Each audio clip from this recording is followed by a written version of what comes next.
दिया है यदि x प्लस वाई बराबर 3, मतलब x प्लस वाई बराबर 3 एंड कह रहा है कि x इंटू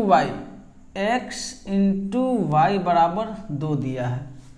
तो कह रहा है X Q minus Y Q का मान ज्ञात करें। तो देखिए आप जो दिया हुआ है क्वेश्चन उसी में आपका आंसर छुपा हुआ है। तो क्या है, आपको पता है x प्लस वाई 3 है और x इंटू वाई आपको 2 दिया है। तो आप सिंपल सा कह सकते हैं कि x बराबर 2 और y बराबर क्या मान सकते हैं आप 1।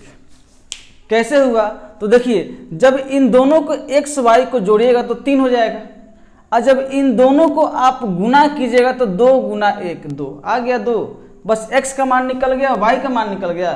तो क्या पूछ रहा है, x के पावर 3 माइनस y के पावर 3।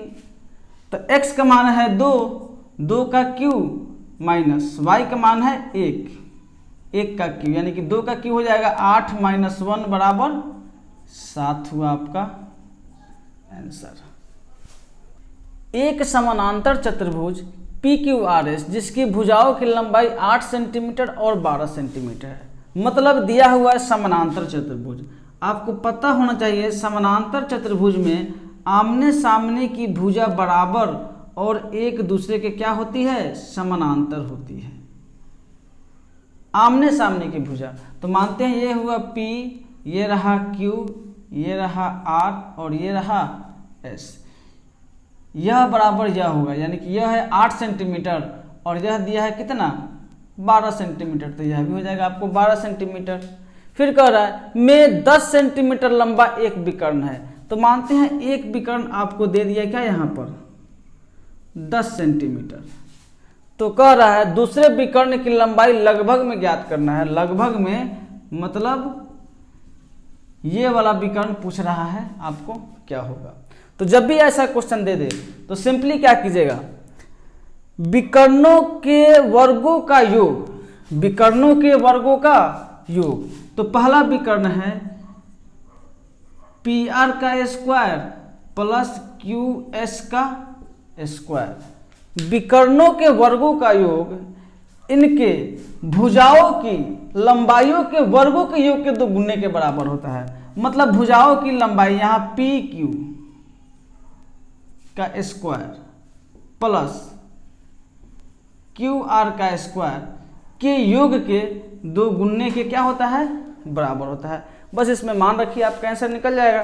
तो देखिए दिया हुआ है इसमें PR दिया हुआ है कितना 10, 10 का स्क्वायर प्लस यह तो निकालना ही है दूसरा विकर्ण PS बराबर 2 इंटू PQ कितना दिया हुआ है 8 का स्क्वायर प्लस QR कितना है 12 का स्क्वायर, 10 का स्क्वायर हो जाएगा 100 प्लस QS का स्क्वायर बराबर 2 इंटू 8 का स्क्वायर हो जाएगा 64 और प्लस 12 का स्क्वायर हो जाएगा 144। अब क्या होगा यहाँ पर QS का स्क्वायर जब कीजिएगा तो इसको जोड़िएगा तो क्या हो जाएगा 4 दूनी 8, 6 4 10 और 2, यानी कि 208 गुना 2, तो क्या हो जाएगा आपको 416 और 100 इधर प्लस था, इधर क्या हो जाएगा माइनस 100, यानी कि हमको निकालना है सिर्फ QS, यही ना भी करना है आपका QS। तो हो जाएगा आपका 316 रूट अंडर। जब इसका रूट निकालिएगा तो होगा लगभग 17.77, मतलब 17.8 सेंटीमीटर दूसरा विकर्ण आंसर। एक आयत की लंबाई और चौड़ाई का अनुपात 3:1 है। क्या दिया हुआ है, लंबाई दे चुका है और चौड़ाई का अनुपात दे दिया हुआ है, इमेजिनरी पार्ट है, रियल नहीं है, 3:1। अब कह रहा है यदि इसका परिमाप 96 मीटर है। आपको पता है परिमाप बराबर क्या होता है 2 इंटू लंबाई प्लस चौड़ाई। क्या होता है 2 इंटू लंबाई प्लस चौड़ाई, यानी कि 2 इंटू लंबाई है इसको 3x और प्लस चौड़ाई क्या है आपको x, बराबर कितना दिया हुआ है 96 मीटर दिया हुआ है। जोड़िएगा तो 3 और 1 4, 4 दूनी 8x बराबर 96 मीटर, तो कट जाएगा। x का मान आ गया आपको 8 × 8 8 दूनी 16, यानी कि x का मान आ गया। तो क्या पूछ रहा है आपको, आयत की लंबाई ज्ञात करें। तो आयत की लंबाई यूनिट में कितना है 3, और 3 का मान 3 गुना और x का मान है कितना 12, मतलब 12 तिहाई 36 मीटर हो गया इसकी लंबाई। अगर वही चौड़ाई की बात करता तो क्या होता आपको 12 गुना 1 मतलब 12 मीटर, लेकिन पूछा है लंबाई तो हमको बस लंबाई से मतलब है, 36 मीटर आंसर। एक लंब वृत्तीय शंकु की ऊंचाई और तिरछी ऊंचाई क्रमशः 24 सेंटीमीटर और 25 सेंटीमीटर दिया हुआ है, मतलब यह आपको शंकु आपको पता है क्या होता है, जोकर टोपी। जो जोकर की टोपी होती है वह क्या होती है, शंक्वाकार होती है। कह रहा इसकी ऊंचाई और तिरछी ऊंचाई, मतलब ये रहा जो सीधा सीधी होता है वो होता है ऊंचाई, यह दिया है 24, और तिरछी ऊंचाई ये रहा, देखिए तिरछा ये कितना दिया हुआ है 25, इसको बोलते हैं L और इसको क्या बोलते हैं H बोलते हैं। सीधा ऊंचाई दिया है 24 और तिरछा ऊंचाई दिया है 25। तो कह रहा है कि शंकु का क्या निकालना है, वक्र पृष्ठीय क्षेत्रफल, और पाई का मान 22/7 रखना है। तो आपको पता है इसका वक्र पृष्ठीय क्षेत्रफल क्या होता है, शंकु का वक्र पृष्ठीय क्षेत्रफल होता है आपको पाई आर एल।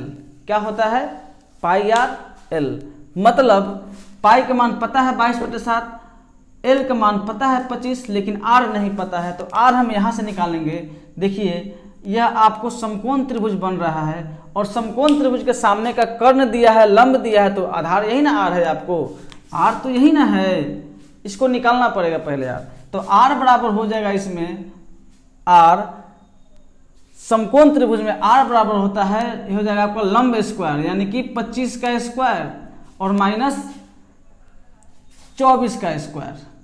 जब करेंगे इसको तो 25 का स्क्वायर होता है 625, माइनस 24 का स्क्वायर होता है 576। जब इसको घटाएंगे तो रूट अंडर आ जाएगा 49, मतलब ये हो गया आपको 7। आर का मान निकल गया आपको 7 मीटर। तो बस इस आर का मान इस फॉर्मूला में रख करके हम आंसर फाइंड आउट कर लेंगे। तो पाई का मान रखना है 22/7 और आर निकल गया 7, और मल्टीप्लाई बाई एल का मान दिया है कितना 25। ये देखिए 7 से 7 कट गया, यानी कि 22 गुना 25। तो जब गुना करेंगे तो 25 दूना 50 का 0 हाथ में 5, फिर 25 दूना 50 और 5 55, और क्षेत्रफल जब भी निकलता है तो सेंटीमीटर स्क्वायर में निकलता है, मतलब उस शंकु का वक्र पृष्ठीय क्षेत्रफल 550 सेंटीमीटर स्क्वायर आंसर होगा।